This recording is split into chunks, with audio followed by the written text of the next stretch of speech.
ओम नमः शिवाय। नमस्कार भक्तजनों, एक बार फिर आपका हमारे चैनल मेरी सोल पर स्वागत है। भक्तजनों, पिछले अध्याय 3 में हमने जाना था शिव सती के विवाह के बारे में।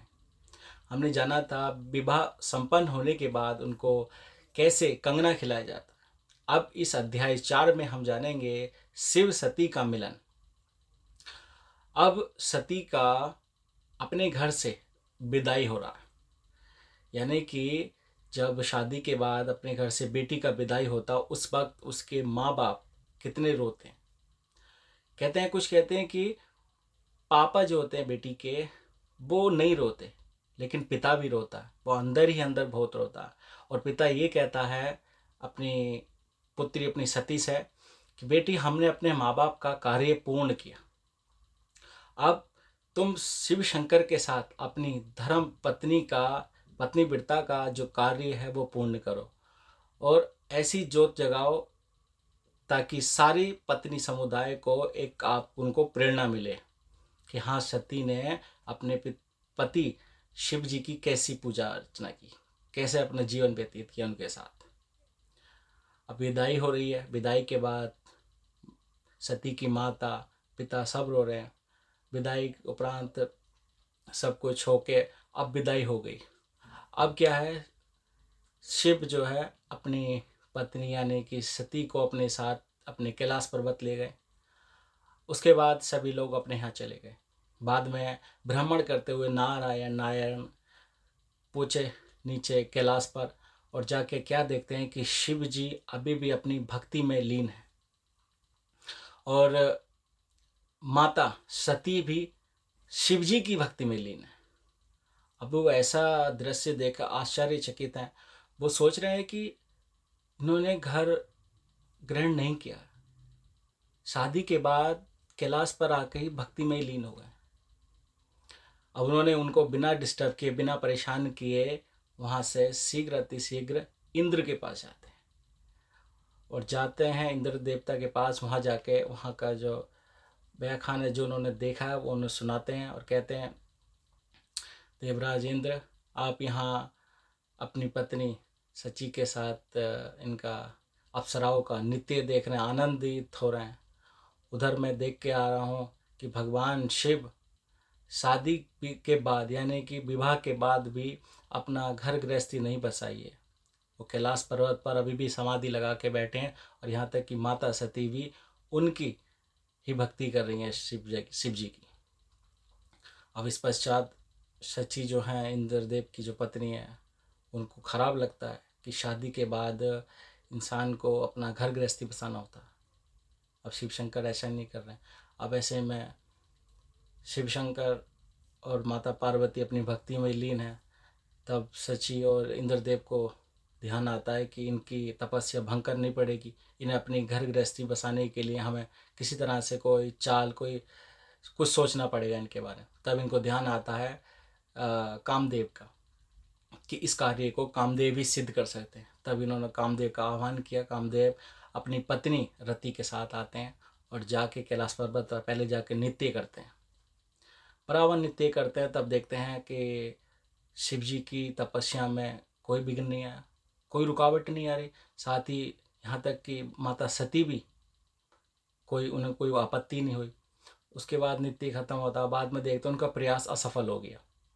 बाद में उनकी जो पत्नी है रति कामदेव से कहती हैं, आप आखिरी अपना आरंभ कीजिए, अपना कोई और उपाय सोचिए कैसे इनकी भक्ति को नष्ट किया जाए। तब उन्होंने फूलों की जो बाण थी उससे बाण चलाया और बाण चढ़ा के उस पुष्प की जो मालाएं हैं उन दोनों के गले में जा गिरी, भोलेनाथ के और माता सती की। वो जैसे ही वो माला गिरी तो तब उनकी तपस्या भंग हो गई और दोनों सर्दी से कांपने लगे। जैसे सर्दी से कांपने लगे, अब उनके दोनों के अंदर प्रेम जागृत हो गया। प्रेम जागृत होकर भोलेनाथ ने माता सती को गले लगाया। उसके बाद अब वो अपनी लीलाएं करने के लिए भ्रमण करने के लिए चले गए। अब यह देखकर कामदेव की पत्नी इंद्रदेव की पत्नी दोनों अति प्रसन्न हुई कि उनका कार्य सिद्ध हुआ, पूर्ण हुआ, जैसा वह चाहते थे वैसा हुआ। इसके बाद अब नारद जी को पता लगा। नारद जी भी खुश हुए, लेकिन वो थोड़ा आश्चर्य में वो सोच रहे हैं कि एक योगी इस तरह से आकर्षित हो जाए, मोह में पड़ जाए, तो कितना आश्चर्यजनक है। अब वो श्री हरि विष्णु के पास जाते हैं। वहाँ जाते हैं, श्री हरि विष्णु को ये सारा व्याख्या सुनाते हैं कि आपको पता है ऐसे ऐसे हुआ है। तब विष्णु भगवान कहते इसमें नए क्या है, ये सब लीलाएं हैं भोलेनाथ शंकर भगवान ने ही तो रची हैं। उनका जो विवाह हुआ है माता सती से, उन्हीं के द्वारा हुआ, उन्हों की लीला का ही एक भाग है। अब वे अपनी इस जो लीला को आरंभ कर रहे हैं, आगे बढ़ा रहे हैं, ये भी उनका एक दूसरा भाग।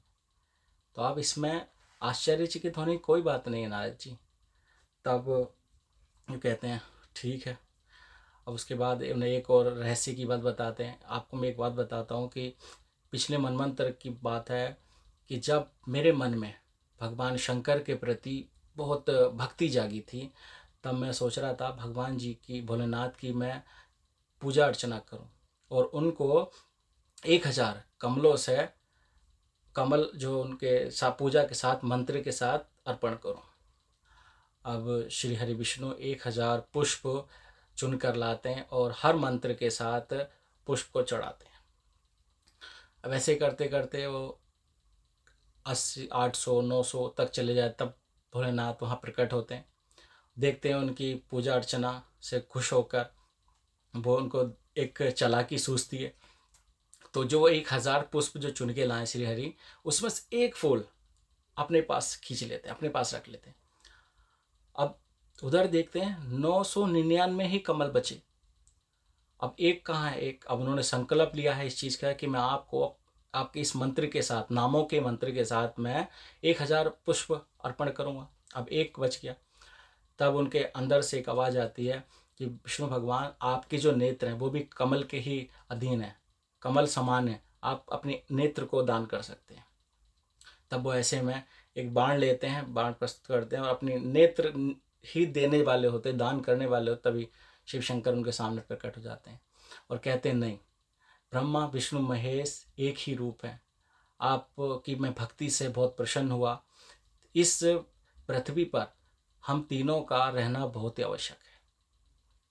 आपकी इस भक्ति से मैं इतना प्रसन्न हुआ कि इस खुशी में मैं आपको, आपके पास कमल है, शंख है, गदा है, लेकिन आसुरों शक्तियों को नाश करने के लिए आपके पास कुछ नहीं है, इसलिए मैं आपको सुदर्शन चक्र प्रस्तुत करता हूँ। ये सुदर्शन चक्र आपकी जो भुजाएं हैं, आपकी जो लीला, उस पर एक बहुत शोभित होगा, आपके शरीर पर एक अलग ही आकर्षित दिखाई देगा। तब भगवान शिव शंकर अपनी ओर से सुदर्शन चक्र श्री हरि भगवान को देते हैं।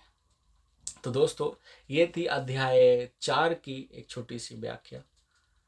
आपको इस अध्याय 4 में बताई गई जानकारी कैसी लगी, हमें कमेंट करके ज़रूर बताएं।